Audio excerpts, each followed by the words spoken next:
Hello दोस्तों, मैं हूं केशव और आप देख रहे हैं गुरुकुल बेसिक टू एडवांस।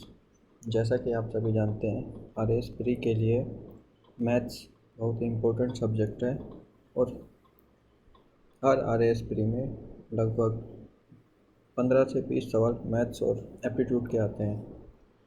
तो हम एक सीरीज स्टार्ट करने जा रहे हैं जिसमें हम प्रीवियस ईयर क्वेश्चन पेपर्स के मैथ के क्वेश्चंस को सॉल्व करेंगे, जिससे हमें एक आइडिया लगेगा कि किस तरीके के सवाल पूछे जाते हैं और ये हमारे कॉन्फिडेंस को बूस्टअप करेगा।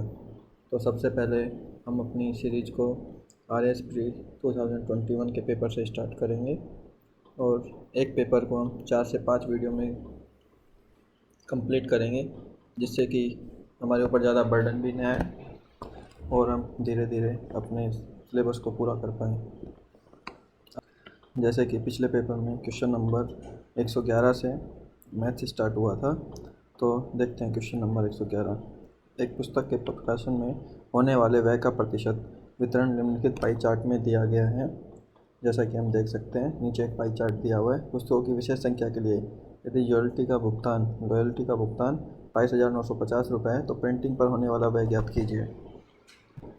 आइए सर, जैसे यहाँ दिया गया है लॉयल्टी पे होने वाला व्यय, तो हम टोटल देखेंगे तो ये टोटल परसेंट दिया हुआ है। सबको ऐड करके देखेंगे तो हमें दिखेगा कि ये टोटल, तो हमें दिखेगा कि लॉयल्टी पे टोटल 15% खर्च किया गया है।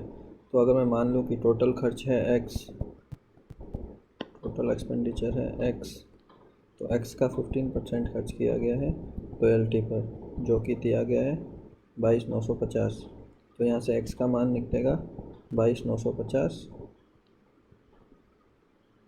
गुना में 100 डिवाइड बाई 15। अब हमें निकालना है प्रिंटिंग पर होने वाला व्यय। और जैसा कि हम देख पा रहे हैं, प्रिंटिंग पर खर्च किया गया 25%। तो टोटल एक्सपेंडिचर x है, तो x का 25% प्रिंटिंग पर खर्च किया गया है। तो प्रिंटिंग पर खर्च निकलेगा x का 25%। x का वैल्यू अभी हमने निकाला है 22,950 इंटू 100 बाई 15। इसको हम मल्टीप्लाई करेंगे 25/100 से। 100 से 100 कैंसिल आउट हो गया, 5 3 जा 15, 5 5 जा 25 और 3 7 जा 21, 3 6 जा 18, 3 5 जा 15, 0। तो हमारा आ गया आंसर 7650 इंटू 5, जिसको हम सॉल्व करेंगे तो 7 5 जा 35 और 38 रुपीज़। तो प्रिंटिंग पर होने वाला व्यय आ गया 38, जो कि हमारा ऑप्शन नंबर 3 को मैच करेगा।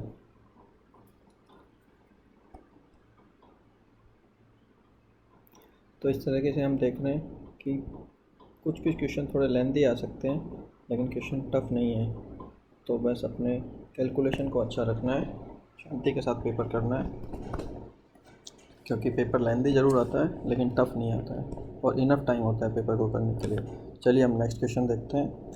नेक्स्ट क्वेश्चन है 1 से 156 तक की संख्याओं के मध्य स्थित संख्याओं का, जो कि 2 3 4 और 6 से विभाज्य है, का समांतर माध्य होगा। सबसे पहले 2 3 4 और 6 से कौन कौन सी संख्याएं विभाज्य होंगी, जिनका एलसीएम निकालेंगे 2 3 4 और 6, जो कि आएगा 12। मीन्स जो संख्या 12 से विभाजित होगी वो 2 3 4 और 6 से भी विभाजित होगी। तो 1 से 156 के बीच में प्रथम संख्या कौन सी होगी जो 12 से विभाजित हो, 12। और अंतिम संख्या कौन सी होगी, 144। अब दो संख्याओं का समांतर माध्य कैसे निकालते हैं, या माध्य कैसे निकालते हैं, संख्याओं का योग बटा संख्याओं की संख्या। तो ये आ जाएगा 6 + 72 मीन्स 78, क्योंकि हमारा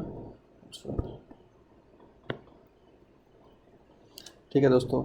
और हर पेपर में एक क्वेश्चन 113 नंबर क्वेश्चन जैसा ज़रूर आता है, जिसमें पूछा जाता है कि टोटल आकृतियों की संख्या कितनी होगी, या तो त्रिभुज की या आयत की या वर्ग की। तो आइए देखते हैं क्वेश्चन नंबर 113। तो नीचे दिए गए चित्र में आयत और वर्ग दोनों की कुल संख्याएं पूछी गई हैं। कभी कभी आयत की पूछता है, कभी वर्ग की, लेकिन इसमें दोनों की पूछी गई हैं। तो सबसे पहले हम छोटे वाले वर्ग को देखते हैं। यहाँ पे 1 2 3 4 5 6 7 8 और एक ये पूरा 9 मीन्स टोटल 4 + 4 + 1 9 शेप्स हैं। सिमिलरली बड़े वाले स्क्वायर में भी 4 + 4 + 1 9 शेप्स हैं।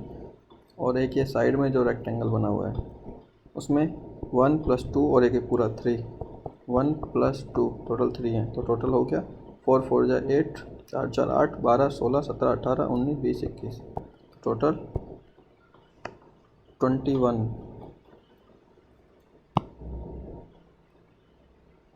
वर्ग आ जाते हैं।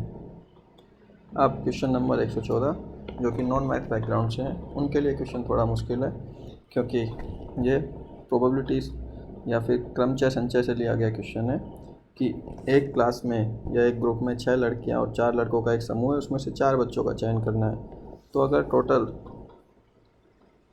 कितने तरीके होंगे इसमें से कम एक लड़की अवश्य हो, तो कम से 4 लड़की टोटल 4 बच्चे हमें सेलेक्ट करने हैं। ठीक है, 4 बच्चों में से कम एक लड़की होनी चाहिए। तो कम से कम एक लड़की के लिए एक लड़की प्लस या जी से लिख देते हैं एक गर्ल प्लस 3 बॉय हो सकते हैं, या फिर 2 गर्ल प्लस 2 बॉय हो सकते हैं, या फिर 3 गर्ल प्लस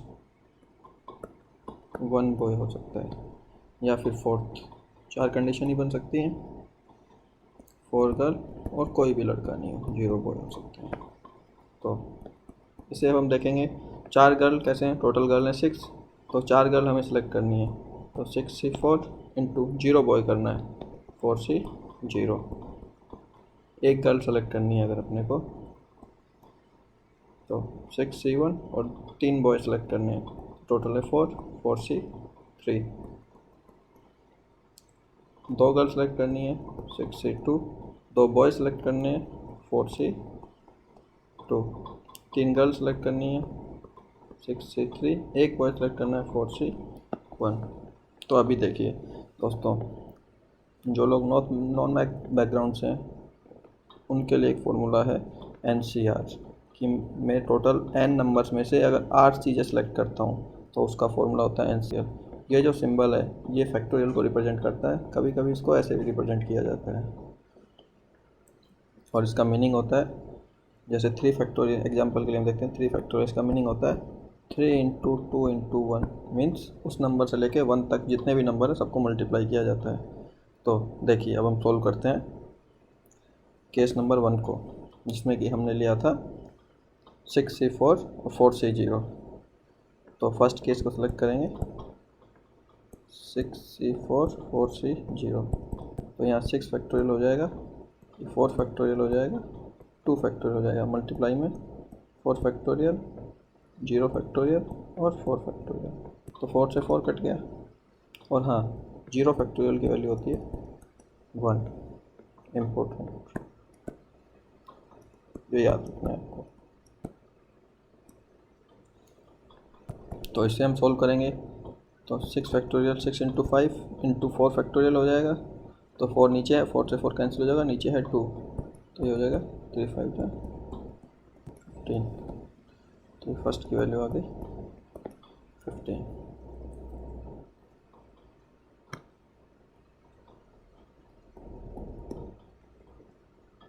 अब सेकंड केस देखेंगे जिसमें एक गर्ल और 3 बॉय को सिलेक्ट करना है। तो सेकंड केस में 6C1 4C3, तो ये हो जाएगा 6 factorial upon 1 factorial into 5 factorial, और इसी के साथ में होगा 4 फैक्टोरियल 3 फैक्टोरियल 1 फैक्टोरियल। तो 6 हो जाएगा 6 × 5 फैक्टोरियल, तो 5 फैक्टोरियल से 5 फैक्टोरियल कट जाएगा, ऊपर बचेगा 6, नीचे बचेगा 1 इंटू इधर 4 फैक्टोरियल हो जाएगा 4 × 3 फैक्टोरियल, तो 3 फैक्टोरियल कैंसिल हो जाएगा 4, तो 6 4 जा हो गया 24।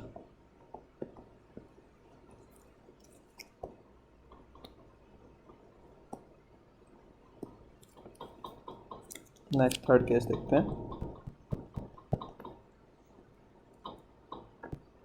6C2 4C2, ये हो जाएगा 6 factorial into 2 factorial into 4 factorial into 4 factorial upon 2 factorial into 2 factorial. तो ये हो जाएगा 6 × 5 अपॉन 2 4 इंटू 3/2, तो हो जाएगा 3 2, 6 5 5 3 हो जाएगा 15, 3 2 6, 15 6 90। केस थर्ड में हो गया 90।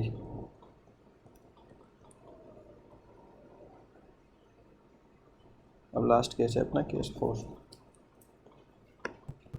केस फोर्थ में क्या था, 3 लड़कियां थी और 1 बॉय था, तो ये था 6c3 4c1, तो हो गया 6 फैक्टोरियल अपॉन 3 फैक्टोरियल और 3 फैक्टोरियल। ये हो जाएगा 4 फैक्टोरियल अपॉन 1 फैक्टोरियल और 3 फैक्टोरियल, तो 6 5 4, नीचे आ जाएगा 3 फैक्टोरियल जिसको हम लिख सकते हैं 3 इंटू 2, एक 3 कैंसिल आउट हो ही गया, और 4 फैक्टोरियल का 4, 3 2 6, 5 4 20, 24 80। तो लास्ट केस का आ गया, केस नंबर 4 का हो गया। ठीक है, अभी हम चारों को ऐड कर लेंगे तो हमारा टोटल नंबर ऑफ तरीके आ जाएंगे, जिससे कि हम चार बच्चों को सिलेक्ट कर सकते हैं 10 बच्चों के ग्रुप में से, जिसमें कम से कम एक लड़की होगी, एक भी हो सकती है, 2 भी हो सकती है, 3 भी हो सकती है और 4 भी हो सकती है। तो देखिए टोटल कितने टाइप्स हो गए। केस 1 में आया अपना 15, केस 2 में आया अपना 24, केस 3 में आया अपना 90, केस 4 में आया अपना 80। तो टोटल हो गया 5 4 9, 9 और 9 18, 18 और 2 20, तो 109। ठीक है दोस्तों, आज हमने 4 सवाल डिस्कस किए। ऐसे ही आगे भी हम 4 सवाल एक एक पेज करके डिस्कस करेंगे और 4 से 5 दिन में एक पेपर में आने वाले मैथ और एप्टीट्यूड कंप्लीट हो जाएगा। सेम तरीके से हम आगे भी प्रीवियस ईयर पेपर डिस्कस करेंगे अलग अलग एग्ज़ाम्स के। तो ऐसे ही इम्पोर्टेंट कंसेप्ट क्लियरिंग वीडियो के लिए देखते रहिए Gurukul basics to advance. Please like share and subscribe. Thank you.